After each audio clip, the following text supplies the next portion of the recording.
Morning all, just a quick update. Obviously, fantastic news to get the go ahead to resume contact training within the grassroots game now. So obviously it means we can plan moving forward. Just to clear it up, we will be looking to start the season on the 5th and the 6th of September. Obviously, we've got to communicate with all the venues that we're currently using. Just to make sure or see what guidelines they've got in place. So we'll be doing that over the next couple of weeks. Obviously, we've also got to make sure that the venues are going to be open. There's a couple that have possibly said that they might not open till October, but obviously that's something that we'll deal with.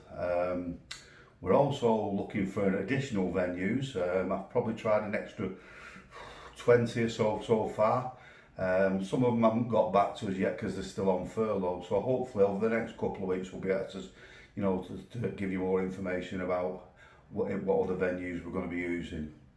One of the big issues at the moment for everybody obviously is the 11-a-side games. What we do need to see over the next couple of weeks, at this moment in time we can't generate any sort of fixtures whatsoever because teams haven't been made aware yet of what pitches they're going to be allocated by the local councils or whether or not they're going to be on A or B week. So if you can get that information over to us as soon as possible, and it's emgaflgr@gmail.com. Get that information over as soon as possible, then obviously we can get on with that. If we get a full division where obviously we've got that information, then John can start generating some fixtures from there. If we can't get that information by around about the 14th of August, then what we propose to do is John's going to generate roughly about a month's worth of fixtures. So obviously you'll have to find a pitch for those weeks that it's been generated for. Obviously we can't leave it too late. It doesn't seem fair because quite a lot of them have got them in. We're just waiting on the thing. But hopefully 14th of August people will be a little bit clearer about where they're going to play. The other thing is club affiliations. I've seen absolutely inundated with requests on our media sites for teams wanting to play friendlies. Can I just ask that you just double check that your club have completed their affiliation with whichever county FA, be it Manchester, Cheshire, Lancashire. Make sure you've completed your affiliation. If you haven't completed your affiliation, technically you shouldn't even be playing any sort of football, and that includes training. So just double check that, check with your club secretary and make sure you're actually covered insurance wise. Also, last thing now, player registrations. Obviously we've probably got 5-6 weeks before the start of the season.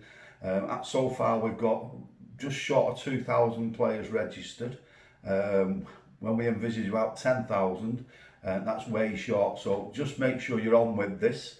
And like I say, obviously we need to get players registered, so start submitting them and we'll do the work at this end. And obviously I think they're working on a daily basis now, probably getting about 200-300 a day coming through. So obviously if you're on with it, just make sure you submit them to the league. A lot of them will be already on your whole game system, so all you've got to do is just click submit to league and then we'll do whatever we've got to do at this end. So that's everything that thing. But like I say, it's paramount that when you're playing these friendlies that you've organised, just make sure that your club are affiliated, okay? Because otherwise, technically, the kids aren't insured, and obviously it's not something the path we want to go down. So if you want to check with that, obviously contact your club secretary. I'm sure they'll be able to tell you where they're up to. In the meantime, obviously enjoy your football. Hopefully over the next couple of weeks I'm going to try and get out to watch a few friendlies. Bit of normality back in my life as well, so I hope to see you all soon.